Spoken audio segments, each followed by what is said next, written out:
Never forget this, Zhao Wei's father said angrily. Bringing someone home to marry. How will I face others? Many years ago, at my uncle's house, I first noticed my aunt's peep-toe shoes. With thin high heels. The round opening at the toes stirred my imagination. It was around p.m. Everyone at home was taking an afternoon nap. I stared at those shoes. His heart grew more and more restless. He nervously walked forward and slipped his own foot inside. In that moment, something pierced his young heart. It was his first time touching a woman's belonging. The decision to change came from an accident. That year, his parents divorced. His father had an affair. His mother left home. He was sent to his mother's hometown to be raised by his aunt. His aunt cared for him with great attention. But inside, he felt lonely. His aunt dressed very fashionably. She was so stylish that he couldn't help but look at her more. The first time he wore his aunt's clothes outside, he needed all his courage. The looks from strangers were not hostile. Instead, they made him feel more confident. He understood. You should never let others define you. Everyone has the right to choose the way they want to be. In his first year working away from home, he happened to have some free time. So he finally bought the skirt he had always dreamed of, along with a wig and a full set of makeup. He began choosing clothes that suited his body shape. He even practiced a softer voice. The moment he finished dressing up, he looked at the short skirt on his body, the curves of his chest, and his soft, short hair. Suddenly, a tender feeling rose in his heart. A kind of happiness surged through his life. He no longer thought of himself as strange or wrong inside. It was natural. He was simply meant to be this way. What he needed most was to be himself. That same year, he met Zhao Wei. Zhao Wei was 1 year older than him. One day they played a game together. When he lost, Zhao Wei asked him to call him master. He held his nose and shyly called out master twice. He felt so embarrassed. Zhao Wei praised him for being cute and said his voice was pleasant. After that, the two talked more and more deeply. Gradually, casual chats turned into heart-to-heart talks. Zhao Wei often video called him at night.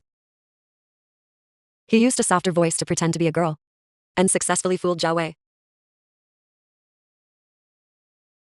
One day, Zhao Wei accidentally opened his photo album and unexpectedly discovered a large number of handsome guys' photos inside. He asked if that was really him.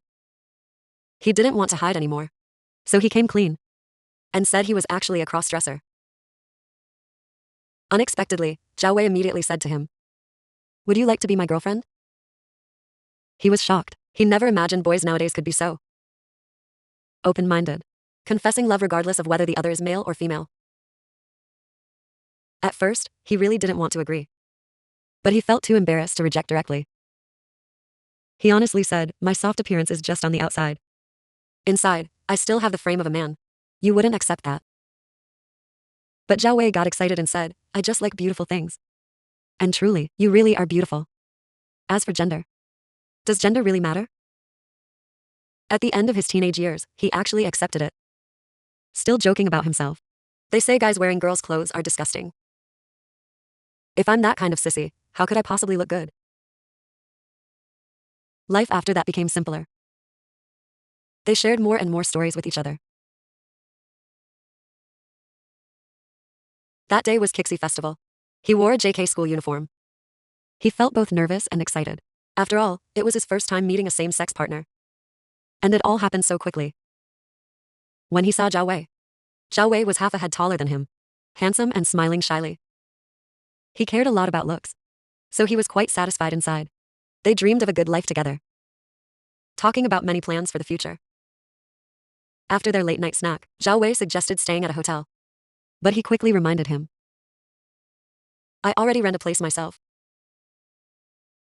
In that small apartment, they went from strangers to familiar. From familiar to intimate. From cautious testing to closeness that felt natural.